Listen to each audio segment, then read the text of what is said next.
क्या आप जानते हैं रमज़ान में जलेबी खाने के बाद बॉडी के अंदर क्या होता है? आइए 3D एनिमेशन से समझते हैं। इफ्तार के वक्त जलेबी बहुत से लोगों की फेवरेट मिठाई होती है। इसका मीठा टेस्ट और क्रिस्पी टेक्सचर सबको पसंद आता है। जब हम जलेबी खाते हैं तो ये सबसे पहले स्टमक में पहुंचती है। यहाँ डाइजेस्टिव जूस जलेबी को तोड़कर ग्लूकोज और सिंपल शुगर्स में कन्वर्ट करते हैं। इसके बाद ये न्यूट्रिएंट्स स्मॉल इंटेस्टाइन से एब्जॉर्ब होकर ब्लड स्ट्रीम में चले जाते हैं। ब्लड के जरिए ये ग्लूकोज ब्रेन, मसल्स और बॉडी के ऑर्गन्स तक पहुंचता है। इसी वजह से जलेबी खाने के बाद बॉडी को इंस्टेंट एनर्जी बूस्ट मिल सकता है और थकन कुछ देर के लिए कम हो सकती है।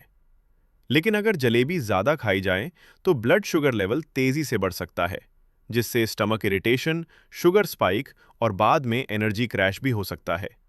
इसलिए रमज़ान में जलेबी का मज़ा ज़रूर लें, लेकिन बैलेंस्ड डाइट और मॉडरेशन के साथ। और ऐसी ही इंटरेस्टिंग 3D मेडिकल और हेल्थ एनिमेशंस के लिए बॉडीवर्स 3D को फॉलो करें।